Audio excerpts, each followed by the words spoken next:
En décembre 2025, une lettre suffit à déplacer des frontières invisibles. En moins d'une journée, la Guinée-Bissau acquitte la CEDEAO, prête serment à l'Alliance des États du Sahel et transforme une crise en bascule stratégique sur route, port, prix et sécurité.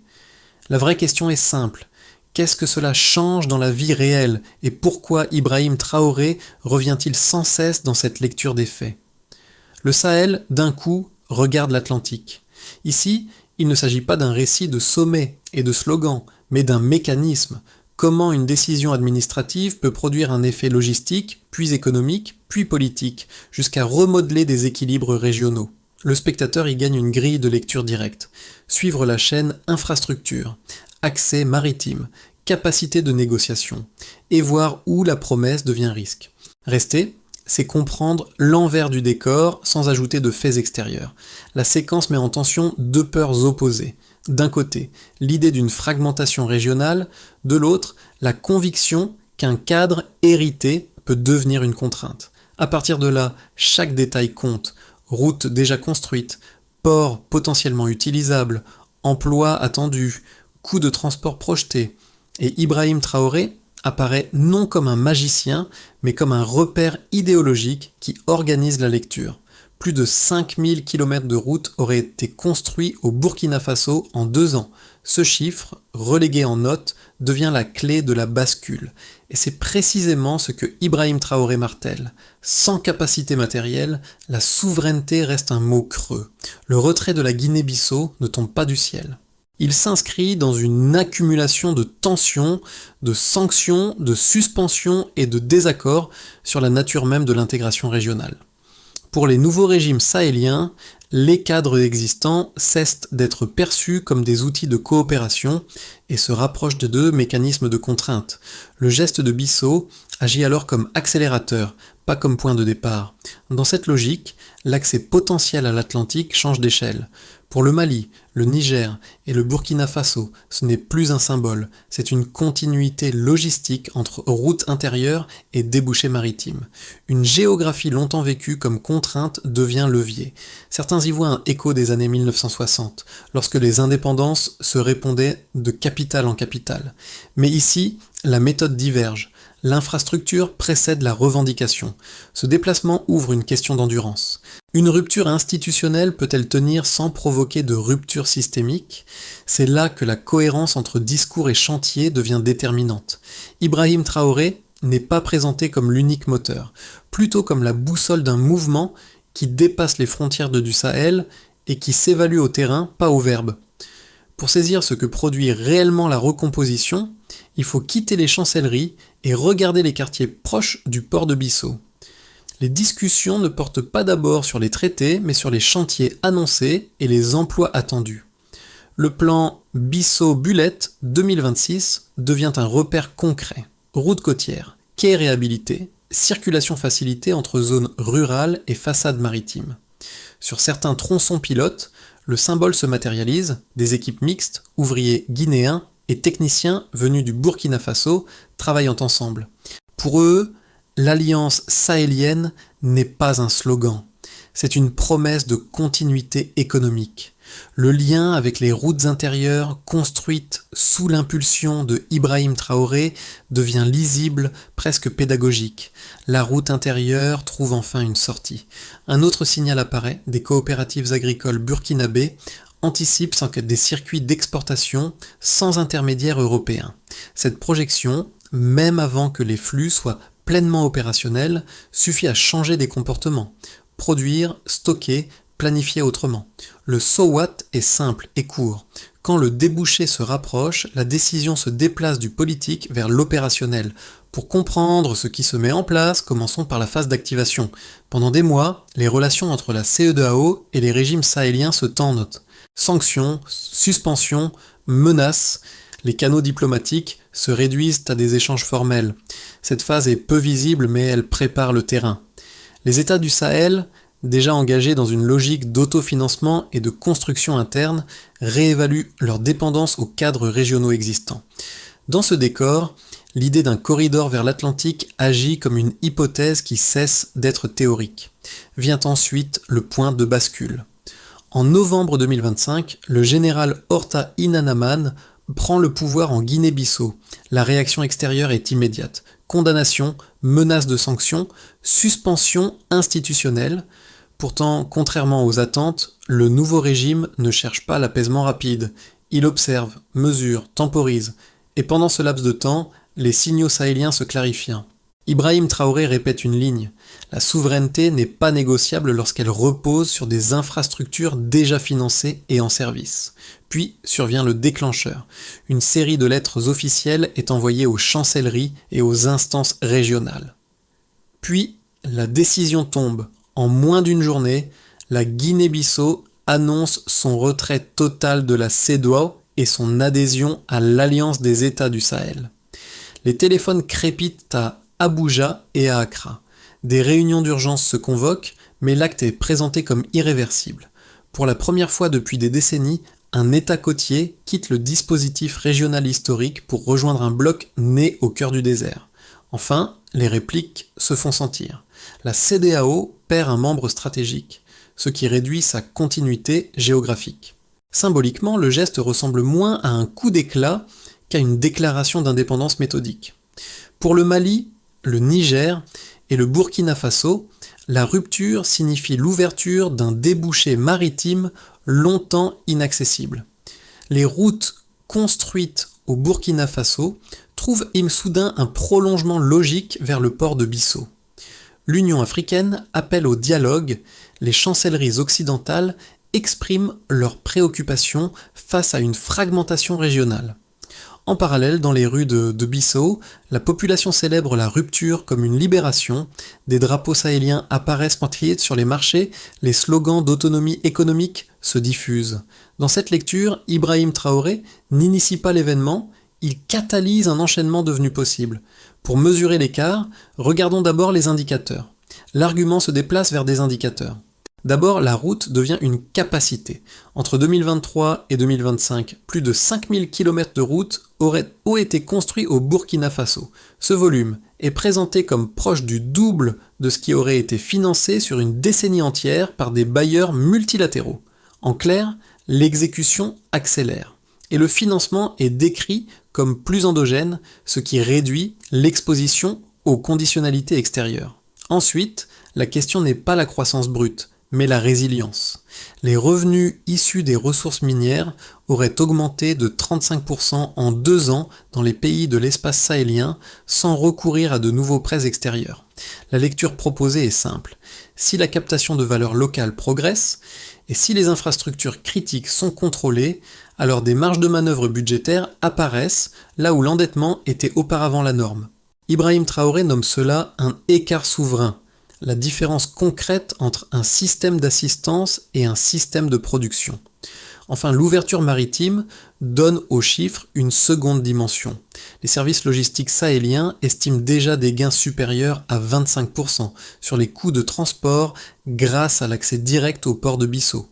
Chaque point gagné réduit la dépendance aux intermédiaires et renforce la compétitivité d'exportation comme le coton, l'or ou le bétail, selon la projection avancée. Ces données ne dissolvent pas les contraintes, elles changent la nature du débat. Les critiques parlent de surchauffe budgétaire et d'isolement commercial. Les partisans répondent que plus l'investissement est endogène, moins l'exposition aux leviers extérieurs est forte. La question qui reste, et qui ouvre la suite, n'est plus est-ce faisable, mais peut-on maintenir ces écarts positifs dans le temps sans retomber dans une nouvelle dépendance ? Ibrahim Traoré sert ici de repère. Bâtir d'abord, négocier ensuite et mesurer ce qui fonctionne. Une première objection est d'ordre économique. Plusieurs économistes africains soutiennent qu'un retrait de la CEDEAO risquerait d'isoler la Guinée-Bissau, de compliquer ses échanges et de décourager les investissements étrangers. Dans cette lecture, plus de 70% des exportations transitaient jusque-là par des cadres régionaux régulés. Rompre, c'est accepter des coûts plus élevés et une exposition accrue aux chocs commerciaux. Une seconde objection concerne la gouvernance. L'Alliance des États du Sahel regroupe des régimes issus de coups d'État. Les chancelleries occidentales avancent que cette configuration fragilise la confiance régionale, freine les processus démocratiques et risque de substituer l'efficacité apparente à la légitimité politique. L'argument n'est pas théorique. Des expériences passées d'isolement institutionnel se sont souvent traduites par une contraction économique et une dépendance accrue à des partenaires alternatifs. Les partisans répondent tels qu'ils le formulent dans le matériau source. Ils ne nient pas le risque, ils déplacent le critère. Ibrahim Traoré et ses homologues rappellent que plusieurs décennies de démocratie sous tutelle n'ont pas réduit durablement la pauvreté ni la dépendance structurelle. A l'inverse, les données récentes mentionnées plus tôt suggèrent une hausse de revenus locaux, une baisse attendue des coûts logistiques et une mobilisation interne autour des chantiers. L'argument politique devient « La stabilité ne découle pas uniquement d'élections régulières, mais aussi de la capacité d'un État à produire des résultats tangibles. La confiance citoyenne augmenterait lorsque routes, ports et emplois deviennent visibles. Le débat ne se réduit donc pas à démocratie contre souveraineté. Il oppose deux critères de légitimité, conformité institutionnelle et efficacité productive. La trajectoire sahélienne ne garantit pas le succès. Elle conteste l'idée qu'une intégration héritée serait la seule voie. La géographie vient de changer de camp. Le basculement ne tient pas seulement à une décision politique, mais à un détail longtemps sous-estimé, l'usage effectif du port de Bissau, autorisant un accès libre aux infrastructures maritimes pour les États sahéliens. La Guinée-Bissau transforme alors une alliance idéologique en continuité physique. Le désert ne se contente plus de revendiquer, il se connecte. À partir de là, un changement de nature apparaît. Jusqu'ici, les projets sahéliens restaient vulnérables à un verrou logistique externe. Désormais, les routes intérieures trouvent un prolongement maritime, et une dépendance ancienne commence à se refermer. La rupture cesse d'être réversible à court terme. Chaque convoi qui atteint l'Atlantique renforce la crédibilité de l'ensemble. Pour Ibrahim Traoré, cette séquence valide une intuition stratégique. L'indépendance devient robuste lorsqu'elle repose sur des infrastructures partagées plutôt que sur des déclarations. Pour les États, l'effet est d'abord stratégique. L'Alliance des États du Sahel dispose désormais, selon la séquence décrite, d'un corridor continu reliant l'intérieur sahélien à l'Atlantique. Les routes construites au Burkina Faso trouvent un débouché maritime direct, ce qui réduit la dépendance à des ports extérieurs et renforce une capacité de négociation collective. Dans cette logique, Ibrahim Traoré est présenté comme l'un des visages d'une réorientation. Chaque route connectée à un port devient un signal de souveraineté praticable. Pour les entreprises, le changement est immédiat dans les calculs. Les producteurs de coton, d'or et de bétail anticipent des exportations sans intermédiaires européens, avec des délais plus courts et des coûts logistiques en baisse. Des coopératives locales se structurent pour gérer elles-mêmes les flux et capter une part plus importante de valeur ajoutée. Les premiers accords logistiques signés avec Bissau, tels qu'évoqués, traduisent une dynamique naissante. Organiser la chaîne au lieu de la subir. Pour les citoyens, l'impact se mesure au quotidien, notamment à Bissau. Les chantiers portuaires et routiers créent des emplois locaux. Des techniciens sahéliens forment de jeunes ouvriers côtiers. Sur les marchés, la circulation de produits venus de l'intérieur devient plus fluide et les prix se stabilisent là où les routes sont praticables. La souveraineté prend la forme d'un revenu, d'une mobilité accrue et d'un temps gagné. Ici, l'argument n'est pas une promesse abstraite. Il s'observe dans les trajectoires ordinaires. Pour la région, les répercussions sont plus larges. La CEDEAO voit son autorité affaiblie par la perte d'un membre côtier clé. D'autres États observent l'expérience. Les partenaires occidentaux sont contraints de réviser leurs approches, car les aides conditionnées ne suffisent plus à maintenir une influence stable. La question n'est plus comment la rupture a eu lieu, mais jusqu'où ces répliques peuvent remodeler l'équilibre régional, et comment Ibrahim Traoré s'insère dans cette grammaire des faits. D'abord, imaginons une coexistence prudente. Une coexistence prudente s'installe. La Guinée-Bissau consolide son appartenance à l'AES sans rupture frontale supplémentaire avec la CEDEAO. Les flux commerciaux se réorganisent progressivement. L'usage du port de Bissau s'installe par étapes. les discussions diplomatiques se poursuivent à bas bruit. Le corridor atlantique fonctionne partiellement assez pour stabiliser des échanges sans provoquer d'escalade politique. Dans ce cadre, l'enjeu est moins la vitesse que la continuité. Ensuite, envisageons une consolidation plus ambitieuse. La consolidation devient plus ambitieuse. Les routes sahéliennes rejoignent durablement les ports guinéens. La baisse des coûts de transport devient visible, des projets énergétiques ou industriels communs émergent. Fort de cette réussite, Ibrahim Traoré pourrait proposer une coordination financière renforcée, par exemple un fonds souverain intersahélien dédié aux infrastructures. L'intégration ne serait plus défensive, mais proactive, et l'exemple pourrait attirer d'autres partenaires africains. Enfin, considérons un scénario de risque. Les frictions s'accumulent. Des sanctions économiques ciblées, des restrictions commerciales ou des blocages diplomatiques testent la solidité du corridor. Chaque cargaison devient un enjeu géopolitique. Dans ce contexte, la cohésion interne de l'AES est décisive. Sans coordination étroite, les gains initiaux pourraient s'éroder rapidement. La variable clé reste la capacité à transformer l'ouverture maritime en avantage durable, plutôt qu'en point de friction. Pour suivre la suite sans se tromper de niveau, une recommandation s'impose. Ne pas parier sur une seule évolution, mais observer les indicateurs concrets évoqués dans la séquence, volumes échangés, délais logistiques, investissements locaux, confiance des acteurs économiques. C'est là que se joue la crédibilité à moyen terme. Pour les jeunes urbains, notamment étudiants et techniciens, l'ouverture du corridor crée une perspective nouvelle. Les chantiers d'infrastructure deviennent des lieux d'apprentissage et d'emploi, réduisant l'écart entre formation et travail. Cette dynamique nourrit un sentiment d'utilité sociale, là où dominait auparavant l'attente ou l'émigration.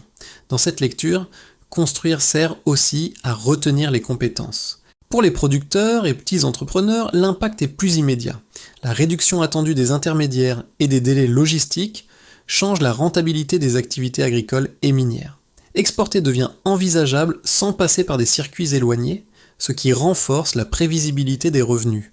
Cette stabilité relative encourage l'investissement local et la structuration de coopératives, parce que la chaîne se simplifie. Pour les familles et les usagers ordinaires, les effets passent par le quotidien. Routes praticables, prix plus stables sur les marchés, déplacements moins coûteux, accès facilité aux services. La souveraineté ici se traduit moins par des discours que par du temps gagné et des dépenses réduites. Et pour la diaspora, ou les observateurs extérieurs, la région cesse d'être perçue uniquement comme un espace de crise. Elle devient un laboratoire de solutions endogènes où Ibrahim Traoré apparaît comme symbole d'une méthode plus que d'un régime. Pour que la recomposition ne reste pas un symbole, une méthode est proposée en plusieurs étapes mesurables. Première étape, institutionnaliser la coopération régionale, harmoniser les plans d'infrastructure, créer un guichet logistique commun, établir des calendriers partagés, mesures, délais de transport réduits, baisse mesurable des coûts. Deuxième étape, consolider la production locale, implanter des unités de transformation du coton, de la noix de cajou et des minerais à proximité des axes routiers et des ports afin de capter davantage de valeur sur place. Mesure, part de transformation locale et volume traité sur place. Troisième étape, sécuriser routes et chantiers. Les armées sahéliennes mobilisées dans la reconstruction deviennent garantes de la continuité économique. La stabilité se bâtit par la protection des flux et des infrastructures critiques. Mesure, continuité des convois, incidents sur les corridors. Quatrième étape, partager les compétences, universités, centres techniques et écoles d'ingénieurs coordonnent les programmes pour maintenir et exploiter les infrastructures sans dépendance extérieure. Mesure, part de maintenance assurée localement, réduction des contrats externes. Dans cette logique, Ibrahim Traoré résume l'orientation. Bâtir d'abord, négocier ensuite, puis juger aux résultats observables. Une image revient, insistante, des routes qui avancent vers la mer. À Bissau, comme à Ouagadougou, le bitume relie désormais des espaces que l'histoire avait séparés.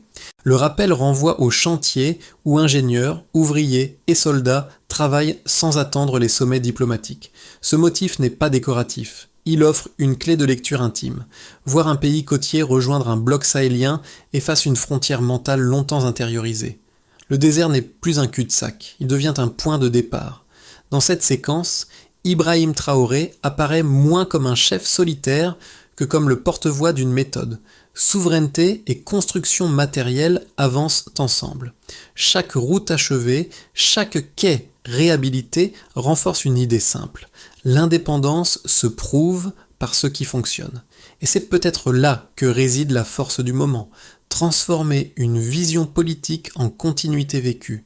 À ce stade, il ne s'agit pas de trancher pour ou contre un camp.